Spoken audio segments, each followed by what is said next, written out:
Hey guys, and welcome back to another video of ECK Sports, and today I'm doing a collab with AJ Plaze. As you can see by the title, we've been waiting to do this for a long time, but it has now came. Now this is going to work a little bit differently than the collabs I've done in the past. So with the pitchers rankings video, I'll start with number 10 and he'll do number 9, and it'll continue like that. So without further ado, let's get right into this list, and of course go check out AJ Plaze's channel. At number 10 you have Chris Cheatham. Chris Cheatham is kind of a little inconsistent on the mound, but has shown a lot of flashes in the past and has been a pretty reliable ace for the Gators in his career. This year he pitched to a 2.77 ERA with 66 strikeouts, 37 walks, 37 hits with a 3-7 record. Now Cheatham had to carry the Gators this year on both sides of the ball, even though he did get some help from Chadwick in the last series of the year. Cheatham had himself a pretty solid season, which was enough to put him number 10 on this list.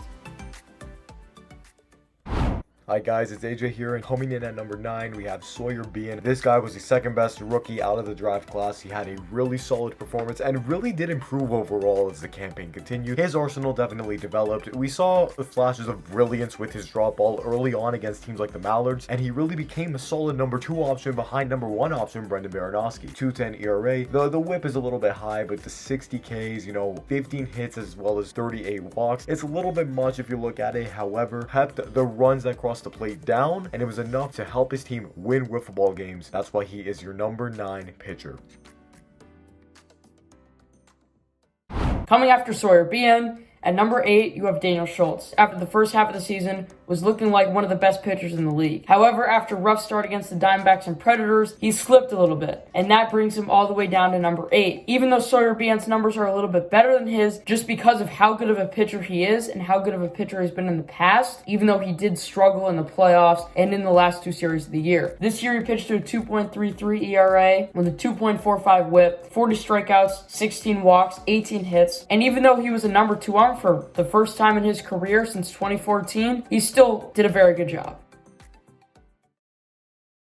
Got Nick Saylor as the 7th best pitcher for the season. Now, stat-wise, this guy clearly looks like he was one of the best, and somehow during the regular season, I don't know how Nick Saylor was able to keep up his miraculous pitching performance that he had in 2021, when his stuff looks so simple and very hittable to any kind of hitter. However, Nick Saylor was able to get the job done. He was sometimes relied upon as the ace for the Western Wildcats in some Game 3 situations, but you have Nick Saylor here with his stats of a 1.43 ERA and then 1.29 walks or hits per inning. Definitely a very solid stat line here. Only 6 walks on the season with 44 strikeouts. Guys started figuring him out toward the end of the season, and especially in the playoffs.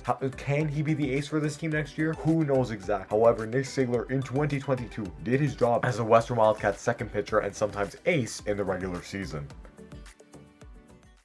And at number 6, we have Kyle Schultz, the veteran, the GOAT, but he isn't quite where he was. Now, numbers-wise, I would say he's probably top 5. On the mound, he was just kind of solid in the first half of the season. And again, he really benefited off of the magic in the Gators with both his hitting and his pitching. In his 22 innings, he pitched to a 1.48 ERA with a 1.66 whip, 50 strikeouts, 17 hits, 20 walks. But the way he pitched in the ALDS, he just got absolutely mashed off of. So that brings him down to number 6. You have to know that the Wiffle Jesus himself, Jordan Robles, was going to end up on this list somewhere. The Midwest Mallards became a legitimate contender in MLW once again, and it's mainly because of Jordan Robles, on the mound, 2.27 ERA, 201 walks and hits per innings. However, his strikeouts definitely up top with some of the rest of the league with 65 there, 32 walks and 29 hits, so he was averaging quite a few per inning. Offense was able to produce enough that, he can deal with those few walks. He was doing his job. He pretty much pitched in almost every single game because he kind of put the damn team on his back. I gotta give him his props. His stats might not be the greatest, but he definitely was a legitimate contender for things like Cy Young and MVP this season because of his pitching performance.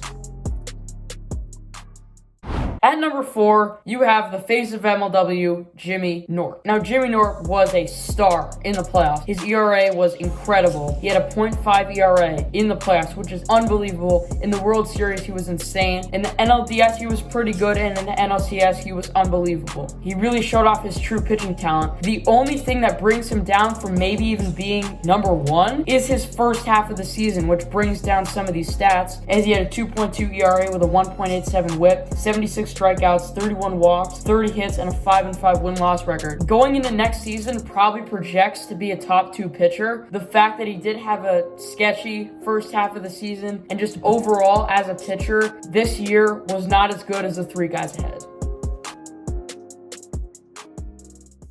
Dallas Allen, his 2022 campaign was remarkable. It was like fantastic. I think there's no other word to really describe how well Dallas settled in his sophomore season. In the entire first half, he did not allow a singular run to any team, and he had to deal with teams like the Magic. Okay, granted, the Magic were not too bad early on. Meanwhile, the Gators, which he completely shut down entirely, and then the Midwest Mallards with Robles and Coughlin. That was convincing enough to see that Allen is a legitimate threat, if not one of the best pitchers, if not the best in MLW, with stats like a 109 ERA, a 1.66 walks and hits per inning. Again, he was able to keep runs from scoring. Even if they got on base, they were not going to reach all 4 bases and get across the plate. Not going to happen with Dallas on the mound. He definitely did his part, and he was a critical piece to the Eastern Eagles organization.